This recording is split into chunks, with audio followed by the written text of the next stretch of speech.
Hey there, it's your boy Foxy, back for more relationship stories. Wife admitted to having an ongoing affair with her boss, who's married with 2 kids after only being married to me for 4 months. Hi all, I really appreciate this community and found it very helpful throughout this process, so I'd like to share a truncated version of my story. My now ex-wife and I had been together for about 6 years before we got married last June of 2021. Getting married during a pandemic wasn't easy, but we had a wonderful wedding, and it was one of the happiest days of my life. Fast forward a few months later, and my wife became a completely different person. She opted to go to the office regularly, while I continued to work from home. We both worked from home throughout the pandemic. She worked for a big firm, so the longer hours seemed to be par for the course, but she no longer wanted to spend quality time with me on the weekends, spending a lot of time with her horse, and began to downplay my achievements, claiming I was no longer a go-getter, even though I was doing very well at work. People say that the first year of marriage can be hard, so I started taking my wife on regular date nights to reinvigorate our relationship, but she remained withdrawn and judgmental, which was a big blow to my self-esteem. I racked my brain thinking of what I might have done to make her act and feel this way, but I couldn't come up with anything plausible, so I started to lose sleep thinking I was possibly losing my wife to someone else. These were the worst months of my life, because I couldn't believe you could lose the person you married so shortly after tying the knot. So I convinced myself it was the pressure of her job that was causing her to act this way, and I opted to suppress the negative thoughts to avoid exacerbating the issues we were having. She was actually gaslighting me the whole time, and I just didn't know it. D-Day. I organized a romantic weekend by the beach despite my suspicions, in order to try and revive what we had prior to our marriage. I thought this would renew our bond, but she became more brazen with her disdain. I told her I loved her on our way to dinner. She didn't even reciprocate. And later that evening she had me take a not safe for work photo of her in a bubble bath, and when I mentioned that it was a bit too scandalous for social media, she responded, "That's not what I'm using it for." We have been intimate throughout our marriage, but she refused to be intimate with me on this trip. That's when I finally confronted her on my suspicions and demanded she be honest with me. She denied everything for a while, but I convinced her I had proof when I didn't, and she finally confessed. She admitted to sleeping with her boss on numerous occasions for months and that he was pressuring her to leave me. I went through a panic attack, which I never experienced before, and after finally calming down, I realized what a fool she was for falling for his lies. I told her I was going to inform his wife, and she responded, "She'll find out, but you won't be the one to tell her."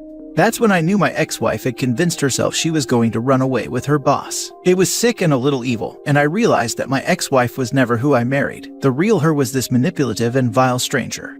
She changed my flight that night and sent me to my parents' house, and told me she would mail me some boxes of my clothes. I contacted the boss's wife via social media as soon as I got to the airport, and that's when all hell broke loose. Long story short, the boss never planned on leaving his family, and in order to try and save his marriage, he distanced himself from my ex-wife as quickly as possible. Apparently, HR had to get involved, and my ex-wife quickly gained a reputation around her office. She cried and pleaded with me to take her back, but I told her she made the decision, and I'm just completing her plan. Aftermath. Success is the best revenge. Life has been good now that the dust has settled. I live near some of my closest friends and found a great job in California. I'm learning to love myself again and have realized that my ex-wife's opinion of me during our marriage is not a reflection of who I am or my inherent value.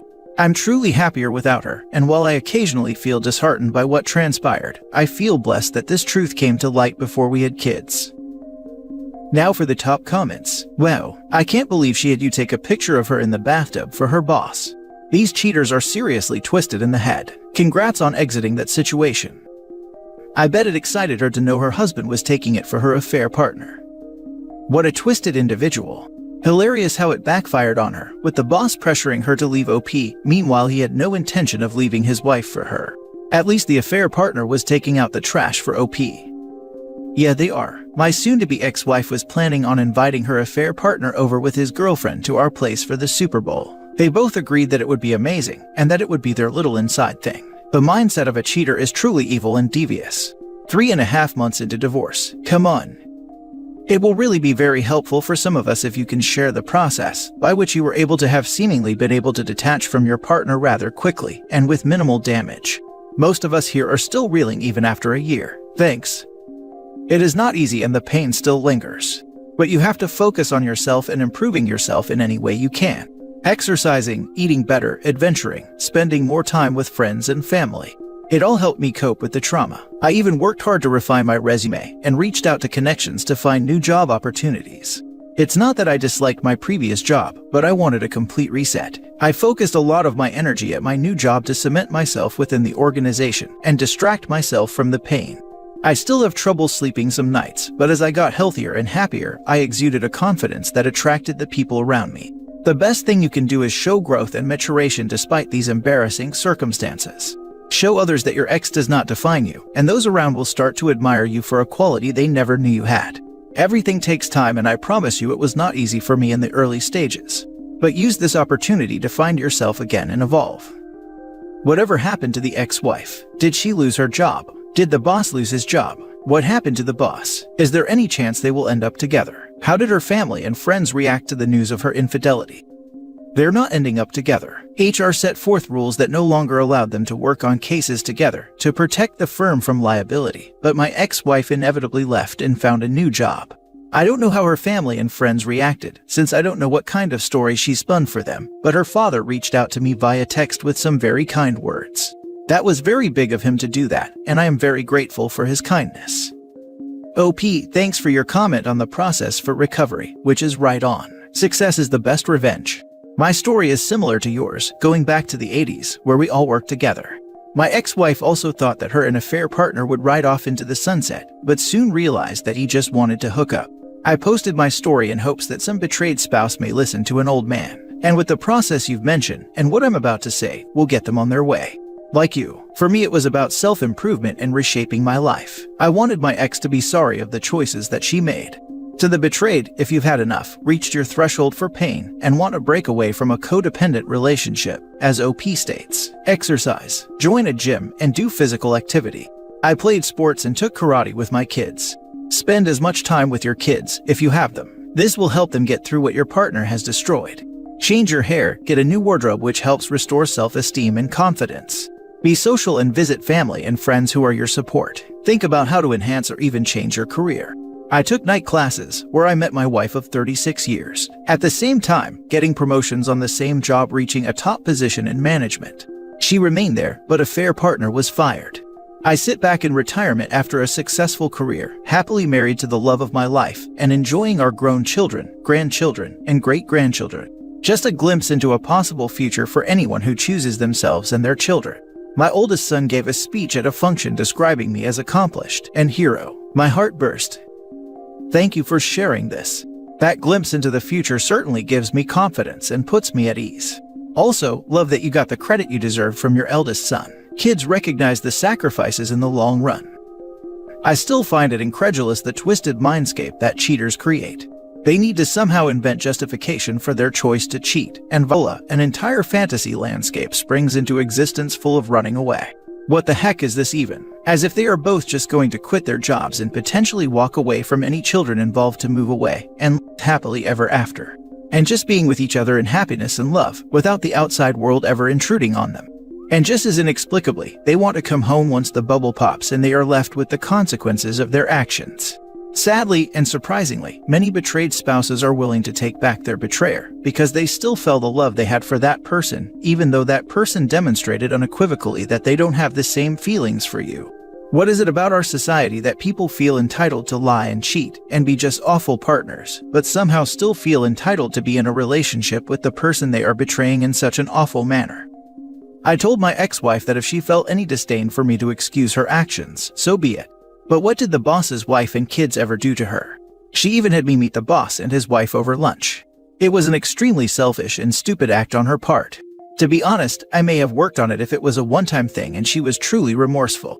But to go back to him on numerous occasions and plot to leave me made the situation a very painful no-brainer. Your ex met her affair partner with his wife. Was this after you blew up their affair? Is your ex-wife's affair partner still married? Did he and your ex-wife get fired from their jobs? This was before I blew up their affair. I'm not sure, but I think affair partner stayed married for the kids. Now for the last story. I saw her after a few years. Wow. My ex and I share a friend group. We met them together and have known them for years. A few people decided not to associate with her anymore after what she did to me, but most people accept her friendship still, and that's okay with me. We were together a decade and had known these people the last 4 years of that. A couple days ago, my friends threw a party, and on the way, someone told me she would be there. I said that's fine, and jokingly said she'll just have to deal with how good I look.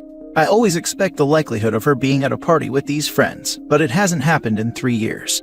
I was prepared for feelings and maybe some physical avoidance. I got there, was having a good time, and then saw someone I didn't recognize at all. I started walking in that direction, and then it hit me. It was her, plus about 60 to 80 pounds, and she was rather petite before. No fat shaming, but it was wild to not be able to recognize her. Her voice was so ruined from cigarettes that I couldn't recognize that either. Anyway, later in the night, I thought I saw her again, but it was someone else. Then I realized I just couldn't recognize her anymore, and it felt really good.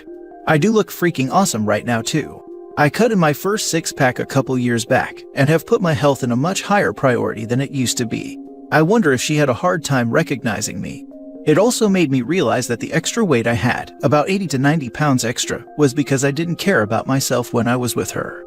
I wondered if the weight she put on was partially from shame of what she did to me. I met her boyfriend. He came up and introduced himself to me. She didn't talk to me, as I told her in a letter long ago to pretend she doesn't know me and doesn't want to know me because I appear totally uninteresting, and I'll give her the same respect. She complied, and that also felt empowering. He wasn't who she cheated with, and he was actually a lot like me. I hope she doesn't treat him how she treated me, because he seemed like a genuinely good person. The guy she cheated with and started a relationship with was an abusive coke dealer and was an enabler during a time that she was spiraling into addiction, lying to me about it, and refusing my help, which was very non-aggressive, just concerned and looking for ways I could help her, but she didn't want help, she wanted coke. Apparently, her parents had to lock him out of a family holiday dinner for hitting her. Those were always such warm bonding times for the family. It's wild to think of it getting violent. Last night I had a nightmare that I was at a small gathering, and she showed up looking how she used to, and I used the bathroom. When I came out, everyone was gone because she had convinced them all to go to a show while I was in the bathroom. It was frustrating, and I couldn't reach anyone and drove into town, finding a friend at a gas station and hanging out with him. It was pretty chill, and I realized that just connecting with someone who cared about me was much more important than going out and getting crazy. I woke up feeling pretty good about it. I think my mind is telling me there is still trauma, but I am healing well. I was able to turn around the nightmare into something much better, and it seems like a reflection of my life. I'm feeling pretty good about things. Oh, and last night I had a date, the first one in over 4 years, and it went really well. Keep your stick on the ice, survivors. You can make it to the next step, which is thriving. Just keep doing what you need to for yourself. Love yourself, build yourself, be with people who respect and love you, let the bad feels come and go, hold on to the good feels, identify not with what has happened to you, but with the way you can overcome it, and create beauty from destruction. It is all there, and it can be so hard to find. Just look into yourself and focus on what brings you love and motivation.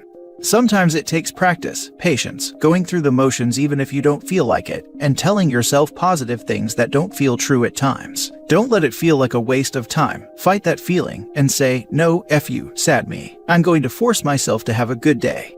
Even with clinical depression, I have been able to turn around a day sometimes just by putting myself on a bicycle or walking out into the woods in a bad mood, not feeling like it, and coming back on a much better one. Please know you are loved, you are important, you will overcome this, you will thrive. As a great man once said, my ex said she gave me the best years of her life. I saw a recent picture of her, and I guess she was right. That's rich.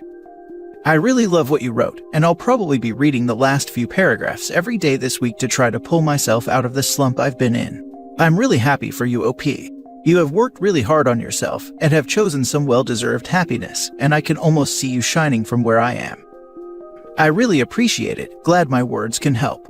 You deserve to feel loved, especially by yourself. Any advice that helped you work on yourself? I realized that there were a lot of days at the beginning where I didn't want to do anything at all. I just pushed myself to either choose one act of self-love or self-improvement every day.